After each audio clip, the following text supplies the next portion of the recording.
Comme chaque dimanche, je vous invite à ouvrir la parole de Dieu et aujourd'hui, nous allons voir les psaumes 100. On va ouvrir la parole de Dieu dans le 100e psaume, le psaume 100. Comme vous le savez, hier dans cette pièce, nous avons accueilli 22 adultes, des croyantes et de non-croyants, pour partager avec eux l'histoire de la fête de Thanksgiving, cette fête plutôt américaine. Mais l'action de grâce ou le Thanksgiving à Dieu, c'est la reconnaissance de ce qu'il est. C'est la reconnaissance de ce qu'il a fait. Donc, le Thanksgiving n'est pas limité à l'Amérique ou à ces groupes de personnes qui ont été ici réunis hier.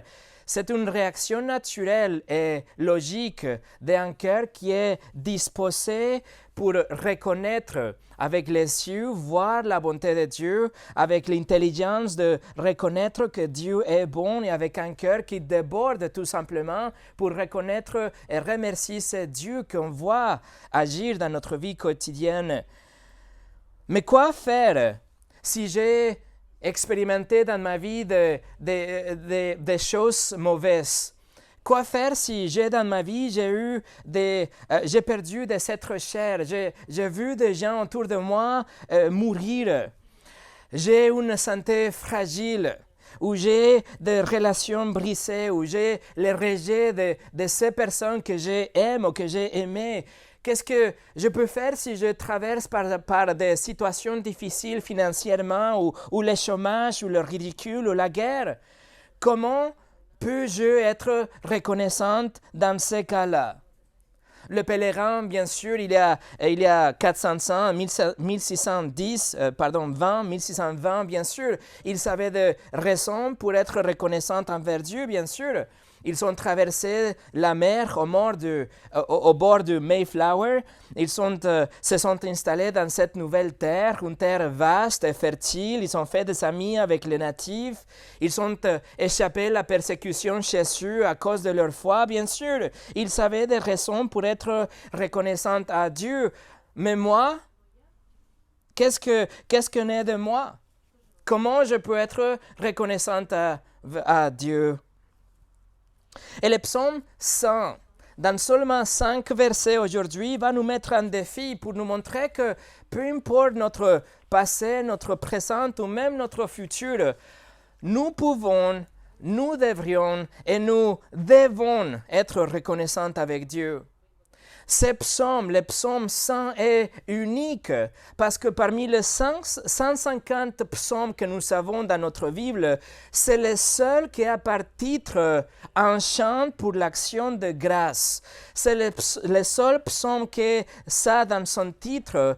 Et c'est un psaume qui est tellement cher dans l'histoire de l'Église et l'histoire de la rédemption, qu'elle était une inspiration pour plusieurs hymnes dans l'histoire de l'Église, dans le dernier chant qu'on vient de chanter, qui s'intitule « Vous qui sur la terre habitez », un chant qui était écrit en 1500.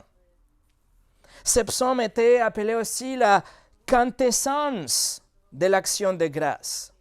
Et Charles Spurgeon, le prince des prédicateurs, il a dit de ce psaume, « Rien ne peut être plus sublime de ce côté du ciel que les chants de ce noble psaume par une congrégation. » Alors ce psaume est vraiment spécial pour rendre grâce à Dieu, et c'est ce que nous allons explorer aujourd'hui, pour qu'on puisse vivre dans un esprit de gratitude, non seulement lors du dîner de Thanksgiving, mais chaque jour de notre vie.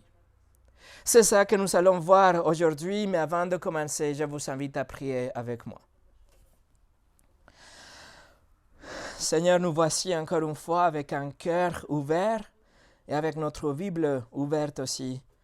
Seigneur, que ce soit ton esprit, ce que tu as inspiré il y a beaucoup plus de 2000 ans pour écrire ces psaumes, que ce soit une réalité parmi nous aujourd'hui.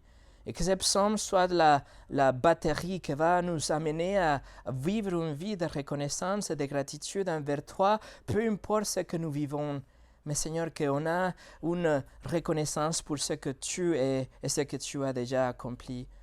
Seigneur, nous remettons entre tes mains cette étude de ta parole. Bénis la prédication de ta parole et chaque personne qui est ici aujourd'hui. Au nom de Jésus. Amen. Et le titre de ce message est tout simplement l'action de grâce. On va lire ensemble le psaume 100, les 5 versets de ce psaume. C'est marqué « Psaume d'action de grâce ». Poussez vers l'Éternel des cris de joie, vous tous, habitants de la terre. Servez l'Éternel avec joie. Venez avec allégresse en sa présence. Sachez que l'Éternel est Dieu. C'est lui qui nous a fait et nous lui appartenons. Nous sommes son peuple et le troupeau de son pâturage. Entrez dans ses portes avec des louanges, dans ses parvis avec des cantiques. Célébrez-le, bénissez son nom, car l'Éternel est bon, et sa bonté dure toujours, et sa fidélité de génération en génération. Voilà la parole de Dieu. Et ce psaume peut être divisé dans 2 stanzas, ou 2 unités poétiques. La première va de verset 1 jusqu'au 3 et la deuxième de versets 4 et 5. Ce psaume a un total de 7 impératifs qui sont autour de l'action de grâce, 7 commandements, si vous voulez, des impératifs pour nous montrer comment nous pouvons rendre grâce à Dieu. Et il y a aussi 2 raisons principales pour lesquelles nous devons obéir ces impératifs. C'est ce que nous allons déballer aujourd'hui, mais pour le faire, on va diviser ce psaume dans 4 parties. Nous allons voir d'abord comment nous rendons grâce. Après, pourquoi nous rendons grâce. Numéro 3, où nous rendons grâce. Et finalement, combien de temps nous rendons grâce. Nous commençons avec la première chose, comment nous rendons grâce. Le psaume commence, on l'a dit déjà, soit dans votre Bible c'est le verset 0, ou peut-être c'est compris dans le verset 1, mais ce psaume commence avec le titre. C'est marqué psaume d'action de grâce, ou peut-être dans votre version psaume de louange. Et comme j'ai dit, ce psaume est unique parce que c'est le seul psaume qui commence avec un titre comme ça. Mais d'un sens, c'est quelque chose de logique si nous savons, si nous comprenons que ce psaume, le psaume 100, c'est le dernier d'une série de psaumes qui ont commencé dans le psaume 93. Le psaume 93 jusqu'au psaume 100, c'est le psaume qu'on appelle des intronisations. Et ce sont des psaumes qui vont nous exposer à la souveraineté de Dieu, la majesté de Dieu par-dessus de toutes les choses. Et donc, cette série de psaumes arrive à son sommet ici. C'est la culmination de cette série de psaumes. Et donc, la fin naturelle, après d'avoir toutes les choses que Dieu a fait, tout ce que Dieu est à partir de psaume 93, le sommet, la conclusion est, on va rendre grâce à Dieu. Alors je vais vous lire comment se développe cette succession de psaumes, cette progression à partir de psaume 93. Psaume 93, verset 1 nous dit, « L'Éternel règne, il est revêtu de majesté. » Psaume 94, verset 22, « L'Éternel est ma retraite, mon Dieu est le rocher de mon refuge. » Psaume 95, verset 3, « L'Éternel est un grand Dieu, il est un grand roi au-dessus de tous les dieux. » Psaume 96, versets 7 et 8, « Famille des peuples, rendez à l'Éternel gloire et honneur, rendez à l'Éternel gloire pour son nom. » Psaume 98, versets 8 et 9, « Que les fleuves battent des mains, que toutes les montagnes poussent des cris de joie devant l'Éternel, car il vient pour juger la terre, il jugera le monde avec justice et le peuple avec équité. » Psaume 99, « L'Éternel règne, le peuple tremble, il est assis sur les chérubins, la terre chancelle. » Et ensuite on arrive au psaume 100, qui commence bien intitulé par « Psaume d'action de grâce ». Le mot en hébreu derrière « action de grâce » c'est littéralement ça, c'est action de grâce. Ce n'est pas tout à fait la louange, mais c'est l'action de grâce, la gratitude, la reconnaissance, traduit proprement dans la Bible de Darby ou la traduction de Martin, c'est les psaumes pour l'action de grâce.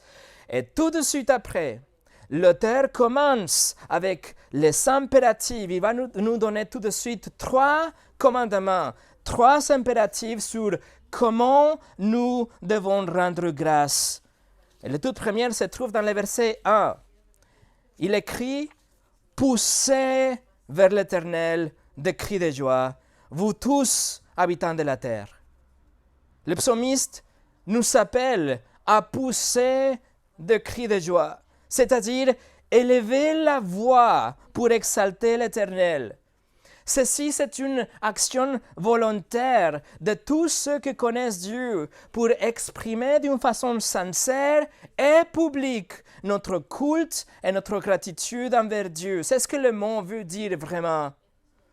Le psalmiste ne nous encourage pas, plutôt le psalmiste nous commande à exprimer d'une façon audible et joyeuse votre reconnaissance envers Dieu.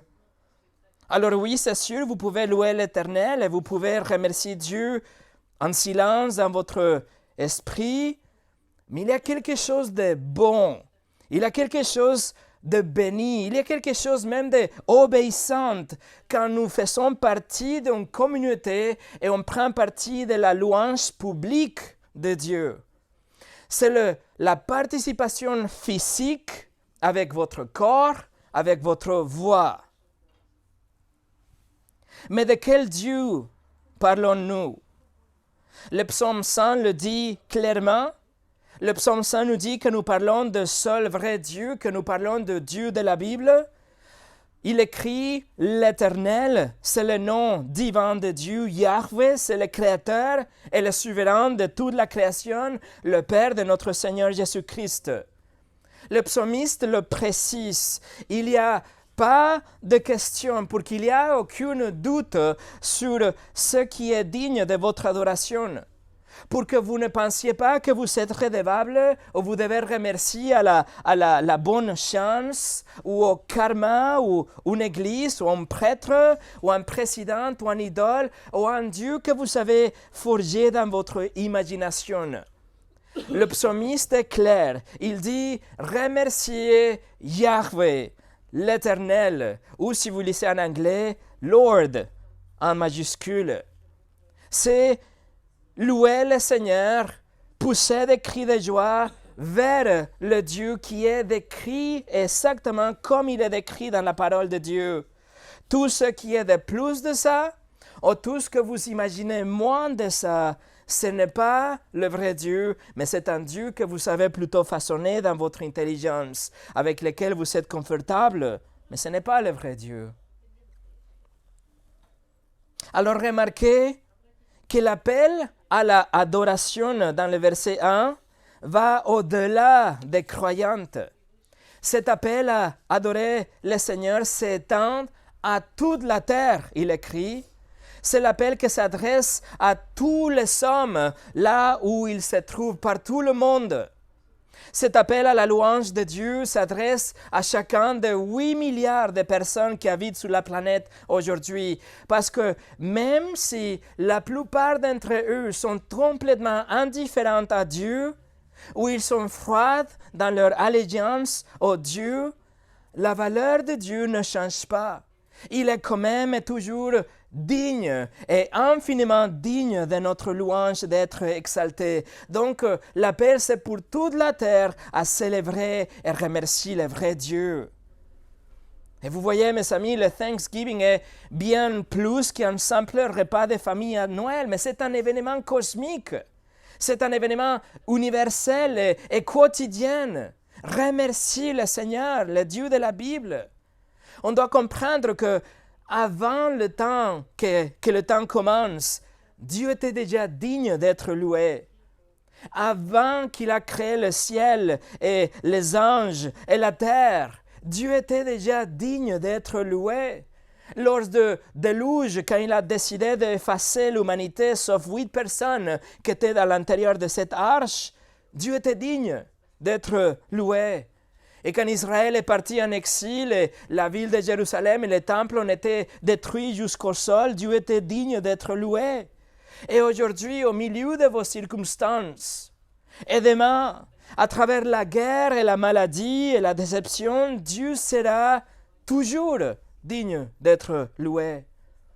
Ainsi, l'appel à la louange s'adresse à toute la création, à toute la planète, parce que cela plaise ou non à certains, qu'ils soient d'accord ou pas, Dieu est et sera toujours digne d'être loué.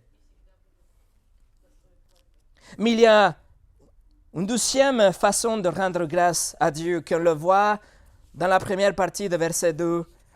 Le psalmiste écrit « Servez l'Éternel avec joie ». Servir ici, ça veut dire suivre, suivez, obéissez. Ça veut dire faites confiance ou soyez engagés ou honorez Dieu. Nous servons Dieu lorsque nous venons à lui dans la louange ici. C'est le même mot que c'est utilisé dans le 12e des 10 commandements qui nous dit « Tu ne le serviras point en parlant des idoles ». Alors notre service, ce n'est pas aux idoles, notre service est à Yahweh, le vrai Dieu de la Bible. Le psalmiste ici répète le nom divin de Dieu vraiment pour l'accentuer, pour que ça soit clair. Car si vous connaissez ce Dieu, le Dieu de la Bible, alors c'est naturel, vous allez le servir avec joie. Vous allez savoir que ses voies et ses lois ne sont pas lourdes. Vous allez savoir que sa volonté est bonne, sa providence est parfaite, sa majesté est évidente, sa patience est sans fin, son amour atteint le ciel et son pardon atteint la profondeur de l'océan et sa fidélité est infinie. Alors bien sûr, si je connais ce Dieu, je vais le servir avec joie. Bien sûr, je le ferai. Comme ça, vous allez venir ici le dimanche avec joie, pas contre cœur. Vous allez prier, pas avec une tête vide, avec les pensées qui partent dans tous les sens, mais vous allez prier avec une conscience et reconnaissance. Vous n'allez jamais ouvrir votre Bible en espérant que vous allez la refermer vite. Vous n'allez jamais partager l'Évangile en tant qu'une obligation, mais avec joie, en sachant que c'est un privilège. Vous n'allez jamais voir la communion fraternelle ici comme les nuits, quelque chose que ça vous pèse, que c'est un fardeau, mais comme la joie aussi. C'est comme ça que nous sommes appelés à servir le Seigneur dans les versets 2. C'est marqué avec la joie ou l'allégresse. Alors c'est comme ça que notre service à Dieu doit être, avec l'allégresse, avec la joie. Mais s'il y a une différence entre votre louange d'aujourd'hui, votre service à Dieu aujourd'hui, et ce que ces psaumes vous appellent, s'il y a une différence, ça veut dire qu'il y a là le marche pour votre repentance. Ça veut dire que là, vous avez le marche pour grandir dans votre vie spirituelle. Vous êtes appelés à servir le Seigneur avec joie. Mais il y a un troisième impératif pour rendre grâce à Dieu, qu'on le voit dans la 12e partie de verset 2. Le psalmiste écrit « Venez avec allégresse en sa présence. Venez ». Et en suivant le même esprit de verset précédent ou les impératifs précédents, le psalmiste veut que vous veniez et que vous veniez avec une expression de joie et une expression de votre amour et votre louange et votre reconnaissance.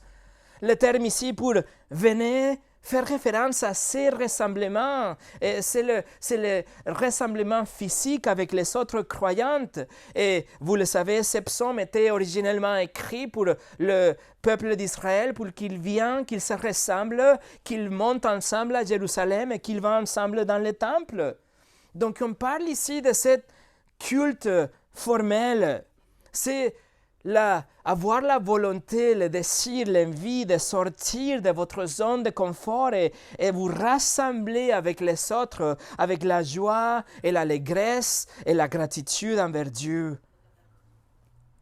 Et encore une fois, mes amis, c'est ça, c'est un appel à faire ou avoir une expression publique, audible, externe, vocale de votre appréciation pour Dieu et ce qu'il a fait dans l'histoire et dans votre vie et ce qu'il est. Pas étonnant que le Nouveau Testament nous commande aussi dans Hébreux 10, 25, « N'abandonnons pas notre assemblée, comme c'est la coutume de quelques-uns, mais exhortons-nous réciproquement, et cela d'autant plus que vous voyez s'approcher les jours. » Voilà les 3 impératifs de comment nous devons nous approcher de Dieu, comment nous devons rendre grâce à Dieu.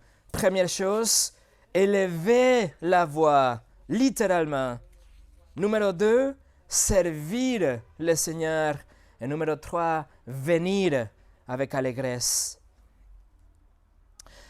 Numéro 2, pourquoi nous rendons grâce? Je dis au début que ce psaume nous donne 2 raisons pour rendre grâce à Dieu. Et la première raison se trouve dans le verset 3. La première partie du verset 3, c'est marqué « Sachez que l'Éternel est Dieu ». Alors la raison pour remercier Dieu n'est pas basée sur notre santé ou notre relation avec nos enfants ou notre réussite financière ou la taille de notre maison ou l'approbation de nos amis ou le développement de nos projets. La raison qui conduit à une vie de gratitude est en fait en dehors de vous, a rien à voir avec vous, avec ce que vous expérimentez dans votre vie, votre environnement, votre entourage. Votre raison pour remercier Dieu est basée sur la connaissance de Dieu. C'est votre connaissance, c'est le savoir, c'est votre raison, ce que vous savez, c'est l'intelligence qui est convoquée ici par le psalmiste. Et ça, c'est le 4e impératif de ce psaume. Il nous appelle à savoir, il nous dit « Sachez que Yahweh, il est Dieu. Le Dieu d'Abraham, le Dieu d'Isaac, le Dieu de Jacob, le Dieu de Jésus, le Dieu des apôtres est le seul Dieu, le Dieu Tout-Puissant. Et vous ne devez pas juste être au courant de son existence, mais vous devez le connaître.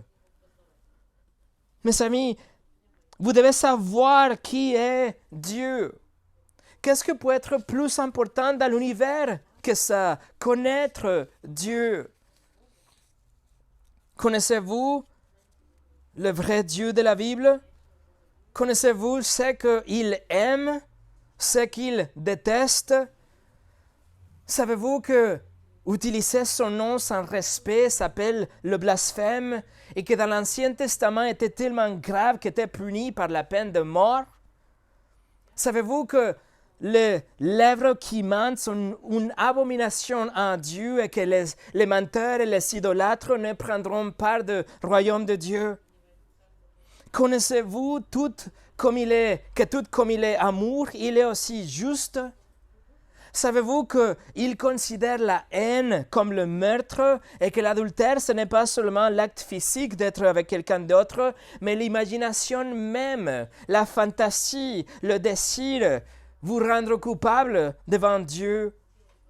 Connaissez-vous qu'il demande la perfection dans vos pensées, dans vos paroles et dans vos actions et qu'il a promis l'enfer éternel pour chaque personne qui n'est pas moralement parfaite et qui a violé sa loi? Connaissez-vous Dieu? Vous devez apprendre. Vous devez savoir et connaître que Dieu aussi est riche en miséricorde et qu'il a pourvu le seul chemin pour que les coupables soient pardonnés, pour que les criminels pécheurs n'aillent pas en enfer. Dieu a envoyé son Fils Jésus-Christ à la terre pour qu'il mène la vie parfaite que vous étiez censés mener. Jésus n'a jamais péché, même pas une seule fois. Et puis il a donné sa vie pour être cruellement crucifié. Il a pris en lui le châtiment qui était censé de tomber sur vous. Autrement dit, vous avez transgressé la loi de Dieu chaque fois que vous avez menti ou volé ou vous avez regardé quelqu'un avec le désir, chaque fois que vous avez convoité ou vous avez blasphémé le nom de Dieu ou vous avez déshonoré vos parents. Vous êtes un transgresseur de la loi et le juge de l'univers est sur le point de vous condamner. Mais Jésus-Christ entre en scène et il paye l'amende pour vous.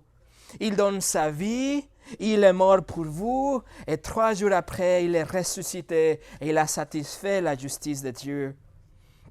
Dieu peut aujourd'hui vous donner le paradis.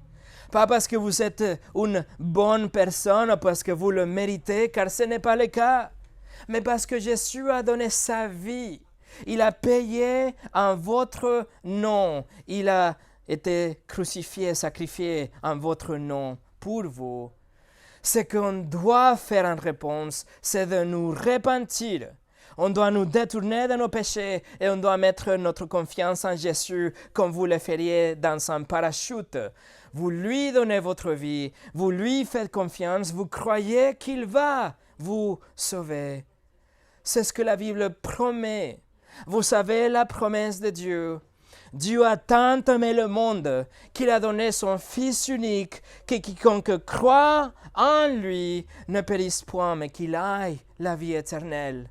La promesse de Dieu est là, Jean 3, 16. Vous devez connaître cela, car votre éternité en dépend de ça, littéralement. Vous devez connaître Dieu, non seulement de fait de Dieu, on doit le connaître, on doit savoir qui est ce Dieu. Et en fait, dans le verset 3, le mot en hébreu derrière savoir ou sachez est l'hébreu yada, que c'est utilisé dans une relation intime entre le mari et sa femme. On doit connaître Dieu d'une façon intime. Et vous voyez dans les versets précédents, nous avons le commandement de venir et d'adorer Dieu et de le faire dans l'allégresse. C'est un commandement. Mais le problème, c'est que nous n'avons pas une sorte d'interrupteur pour pouvoir allumer la louange ou allumer la joie. On ne peut pas faire ça. Mais ce que nous pouvons faire, c'est grandir dans notre connaissance de Dieu. Et si on le connaît, et si on connaît plus de Dieu, vous allez vouloir volontairement venir et pousser des cris de joie et le servir dans l'adoration et la gratitude parce que vous connaissez Dieu, pas de Dieu, mais vous connaissez Dieu. Alors ce dont nous avons besoin pour vivre une vie de reconnaissance, ce n'est pas un changement de circonstances, c'est un changement de pensée, un changement de notre intelligence. Le secret, ce n'est pas d'avoir dans votre vie des choses agréables, mais le secret, c'est de remplir votre intelligence avec la connaissance de Dieu. Et ça va vous donner une vie de reconnaissance. Et la seule façon, le seul moyen pour connaître Dieu d'une façon personnelle, c'est à travers la personne de Jésus-Christ et le Saint-Esprit qu'on reçoit lors de notre repentance et notre foi en Jésus-Christ. Alors je vous exhorte et je vous supplie aujourd'hui, si vous ne connaissez pas Dieu, si vous connaissez que des dieux, mais si vous ne connaissez pas Dieu, repentez-vous et croyez dans le Seigneur Jésus-Christ. Croire en Dieu ne suffit pas. Les musulmans croient en Dieu, les témoins de Jéhovah croient en Dieu, les mormons croient en Dieu, et même les démons croient en Dieu et ils tremblent, la Bible nous le dit.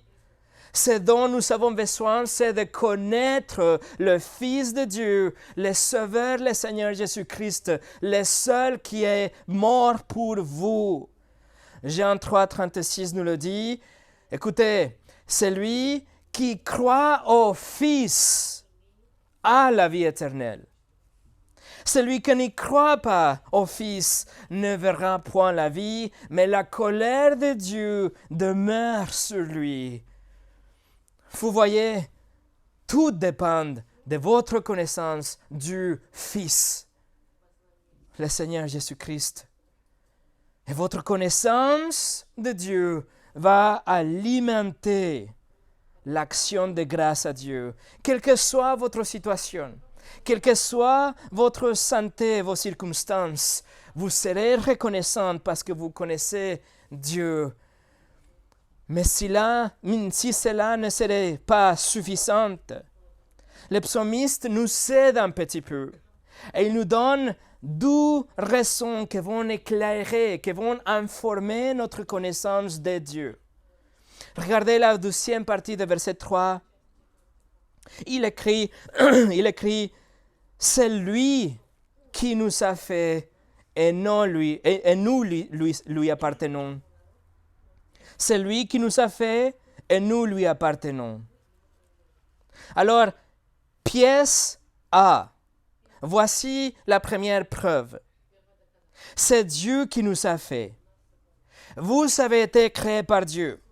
Vous n'êtes pas le produit de l'hasard ou des changements aléatoires ou de Big Bang ou de la impossibilité scientifique qui dit que rien a créé tout. Vous et toutes les choses ont été créées par Dieu. Dieu seul a le pouvoir et la sagesse pour créer une rose, pour aligner les étoiles, pour donner une coquille à la tortue, à l'escargot, pour remplir les océans des créatures les plus colorées et les plus étranges aussi. Seulement Dieu a le pouvoir et la sagesse pour placer le soleil avec le pouvoir parfait et à la distance parfaite pour réchauffer nos corps, mais ne pas brûler notre maïs et nos tomates. Et bien sûr, Dieu a créé l'homme, Dieu a créé la femme. Vous êtes bien plus qu'un amas de cellules et de réactions chimiques. Et non seulement Dieu vous a créé, mais il vous a créé avec un but précis. Pas étonnant que ceux qui nient l'existence de Dieu sont susceptibles à tomber dans la dépression et même au suicide. Ils croient bien sûr qu'ils sont rien d'autre que des anges évolués, assis sur un rocher qui tourne autour d'une boule de feu. Bien sûr, ils n'ont aucun espoir, aucun objectif dans la vie. Le journal américain de la psychiatrie a rapporté une étude qui montrait, et je cite ce qu'il a dit, ils disent « Les personnes non affiliées religieusement percevaient moins de raisons de vivre et avaient significativement plus de tentatives de suicide au cours de leur vie et plus de membres de leur famille au premier degré qui se sont suicidés que celles qui endossaient une affiliation religieuse. » Alors bien sûr, si on connaît Dieu, on sait que Dieu nous a fait à sa ressemblance.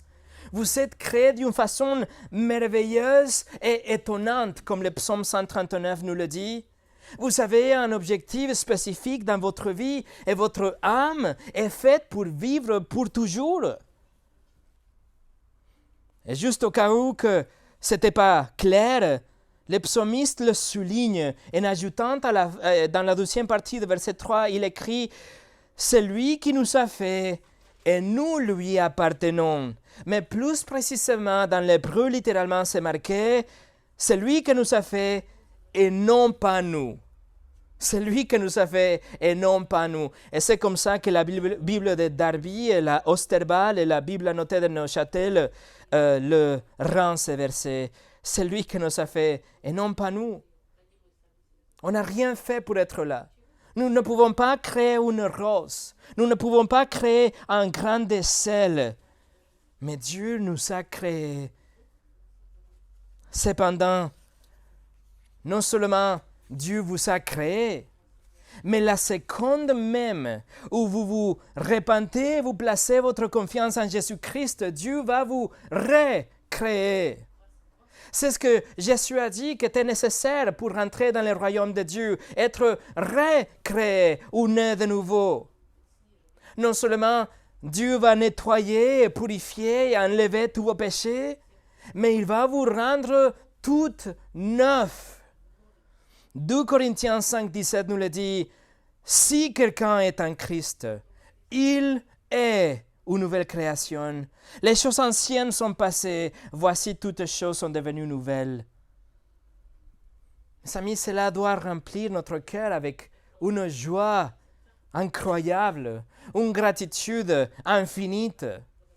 Notre cœur doit déborder de louanges et de la reconnaissance. Mais si cela ne suffit pas, voici la pièce B. La deuxième raison pour laquelle on doit être reconnaissante, dans la troisième partie de verset 3, il écrit « Nous sommes son peuple et le troupeau de son pâturage. » Non seulement Dieu nous a créés, mais le verset nous dit qu'il nous a adoptés. Nous sommes sa possession, nous sommes son peuple, ses brebis, le troupeau de son pâturage. Ce que ça veut dire, c'est qu'il nous guide. Il est là pour nous protéger. Il prend soin de nous. Il pourvoit pour nous. Il nous aime. Il est imminent. Il est près de nous. Il est impliqué dans les petits détails de notre vie. Il connaît nos chagrins et nos tentations et nos fardeaux. Il entend nos prières. Il guérit nos blessures. Il est prêt, il est le bon berger et il a dit qu'il ne perdra pas même un des brebis qu'il a choisi pour sauver. Ce n'est pas étonnant, mes amis, ce n'est pas une raison incroyable pour rendre grâce à Dieu chaque jour de notre vie. Nous sommes à lui, le peuple de son pâturage. Numéro 3, où nous rendons grâce à Dieu? Psaume 100, verset 4, il écrit « Entrez dans ses portes avec des louanges, dans ses parvis avec des cantiques, célébrez-le, bénissez son nom. » Une simple lecture du texte nous montre que le psalmiste, évidemment, est en train de se référer au temple. Il parle à tous ces pèlerins que viennent et qu'ils rentrent dans les portes et les parvis avec les chants pendant le festival. Et par extension, il nous parle à nous. Et il fait référence au lieu de notre culte, à l'église, et dans notre cas, cette pièce ici. Et l'emphase clairement ici est mise sur le rassemblement. On va se rassembler, on vient ensemble pour adorer le Seigneur. Et cela nous montre aussi qu'il y a quelque chose que la prière privée ou le culte personnel ou la louange toute seule n'a rien à voir avec la bénédiction de venir ensemble pour rendre grâce à Dieu. Être ensemble avec des frères et sœurs et pousser des cris de joie, de chanter ensemble envers notre Seigneur. Le verset 4 nous donne 3 impératifs encore une fois. Il nous dit « Entrez, célébrez et bénissez ». Veuillez prêter votre attention que c'est plus que l'action physique ici, mais c'est plutôt une progression vers la intimité avec Dieu. On commence dans les portes, on continue dans les parvis et on arrive jusqu'à son nom.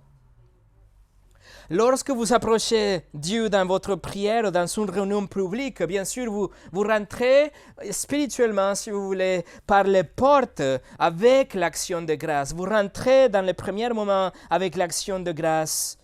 Et d'ailleurs, dans le verset 4, le mot traduit comme action de grâce, c'est le même mot qui était utilisé dans le titre de cet psaume, le mot l'hébreu toda, que ça veut dire ça, rendre grâce. Entrez dans ces portes avec l'action de grâce. Mais après que vous passez les portes avec l'action de grâce, vous arrivez au parvis. Vous arrivez à cet espace où vous allez faire des cantiques. Et vous êtes en train de louer le Seigneur pour ce qu'il a fait. Et après ça, vous continuez et vous êtes près de lui, si près que vous arrivez jusqu'à son nom.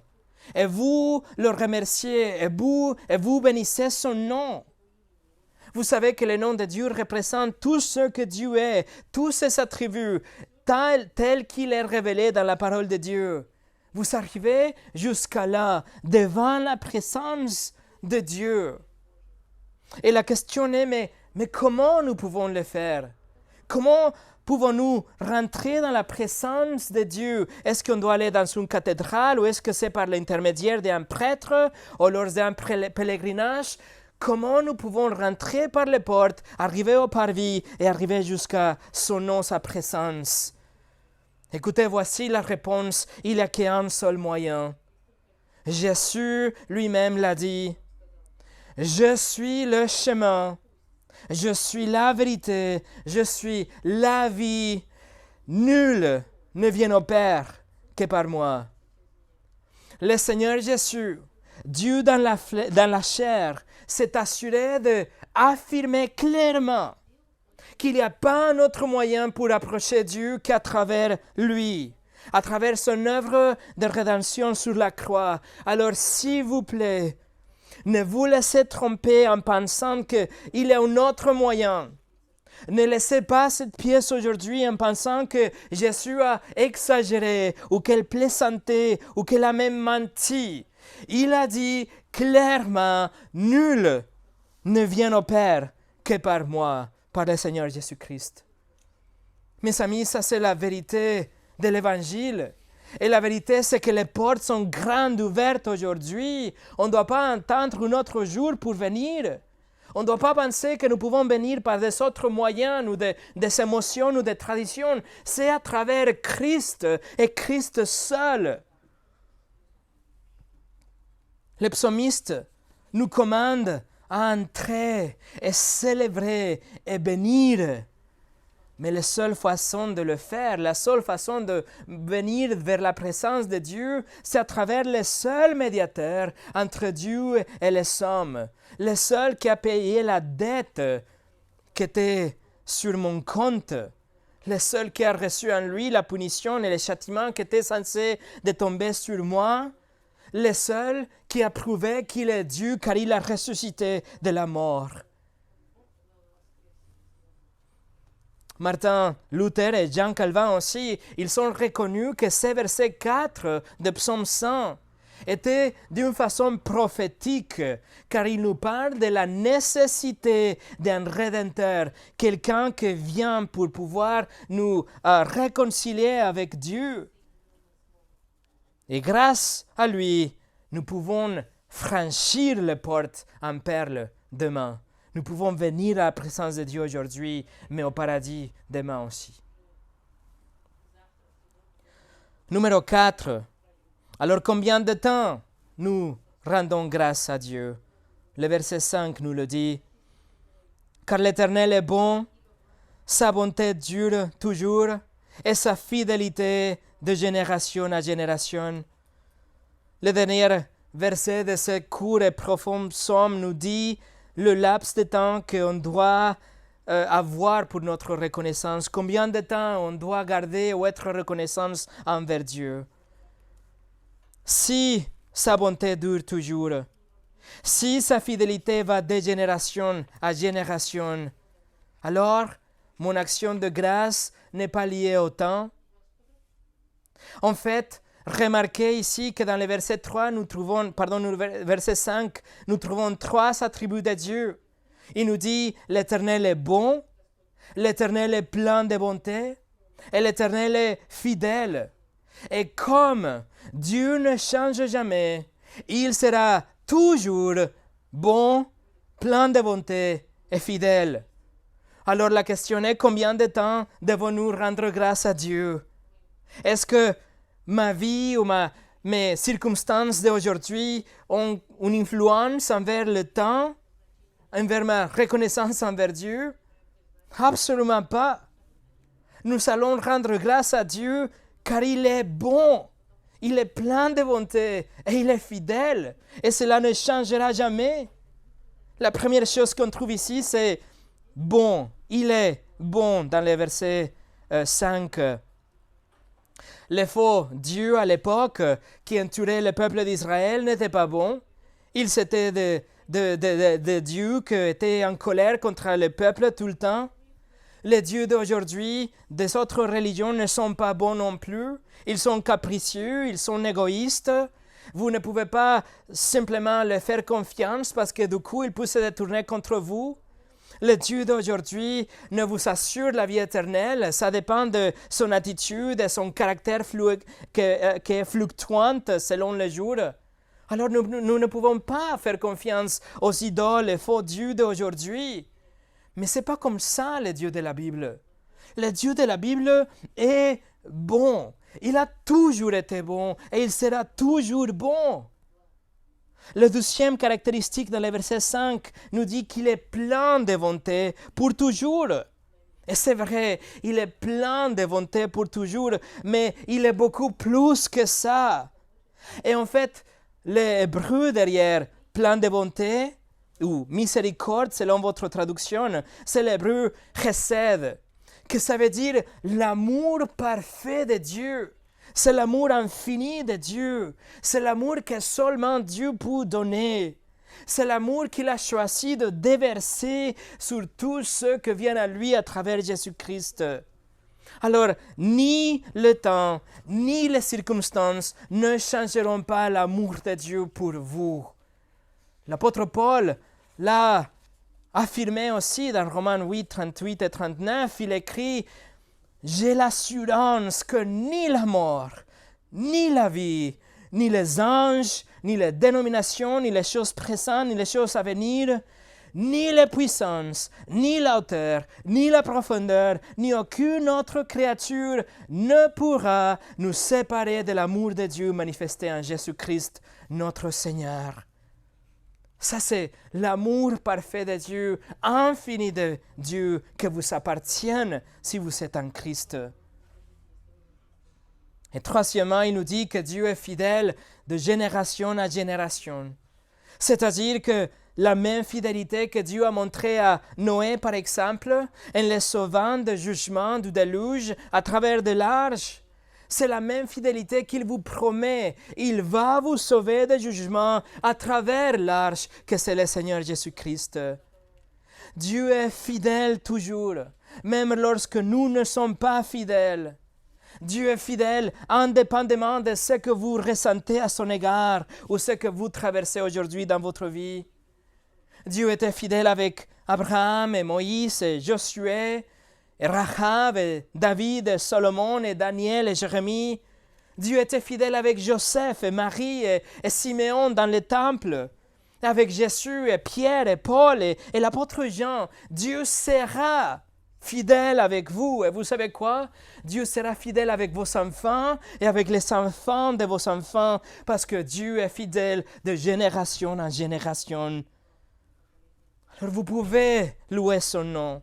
Vous pouvez être reconnaissante avec Dieu aujourd'hui parce qu'il est bon, il est plein d'amour et il est fidèle pour toujours de génération en génération. Et pour finir, j'ai posé la question au début, comment puis-je être reconnaissant dans ma vie si j'ai une mauvaise santé aujourd'hui, ou j'ai des relations brisées, ou le rejet, ou la persécution, le chômage, le ridicule, la guerre, etc. Comment puis-je être reconnaissante? Comment pouvons-nous être reconnaissants? Ce n'est pas la question, mes amis.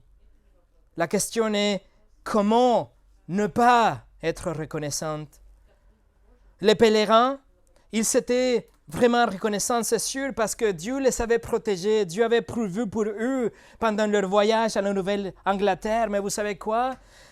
Même s'ils ne seraient pas arrivés, ils seraient quand même reconnaissants, car ils savaient que Dieu avait sauvé leur âme. Ils connaissaient Dieu personnellement, ils savaient qu'ils s'étaient pardonnés et ils avaient la vie éternelle en Jésus-Christ. Alors comment pouvaient-ils ne pas être reconnaissants? Comment pouvez-vous ne pas être reconnaissante? Vous savez, ce livre, que c'est la parole inspirée de Dieu qui nous expose comment il est aujourd'hui.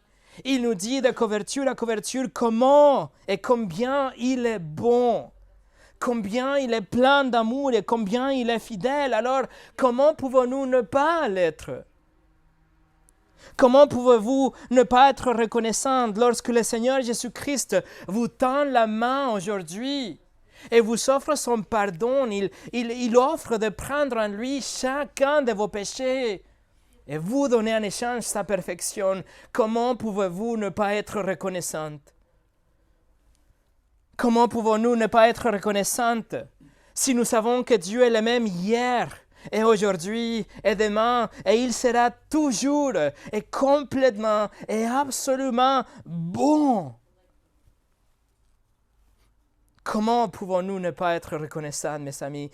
C'est mon désir aujourd'hui et ma prière que nous vivions dans un esprit constant d'action de grâce, pas pour les choses que nous avons accomplies ou les choses qu'on voit autour de nous, mais parce que nous connaissons qui est Dieu. Nous savons qui est Dieu à travers Jésus-Christ et nous sommes sûrs que nous serons dans sa présence pour toujours et à jamais.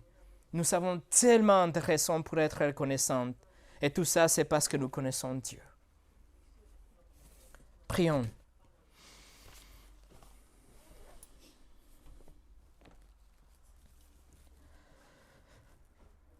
Seigneur, s'il te plaît, protège-nous de tomber dans la tentation de penser que nous n'avons rien pour être reconnaissants ou que notre reconnaissance dépend de ce que nous savons, que nous avons matériellement ou physiquement dans notre vie, ou la santé de notre corps, ou la relation avec les amis, ou le succès dans un domaine de la vie. Non, Seigneur, que rien de ces choses ne vienne éclipser la vraie raison de notre reconnaissance, que c'est le pardon de nos péchés.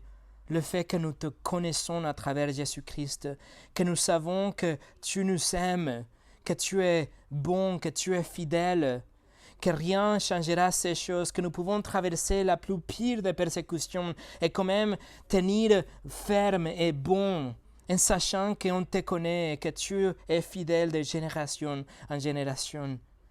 Seigneur, merci pour ta parole et merci pour l'Esprit que nous guide. S'il te plaît, garde nos cœurs pour qu'on reste dans cet esprit d'action de grâce et que Thanksgiving ne soit pas qu'une journée à l'année, mais que ce soit vraiment l'attitude de notre cœur.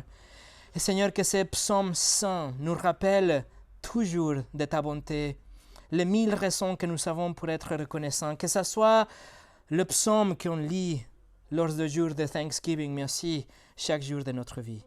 Au nom de Jésus. Amen.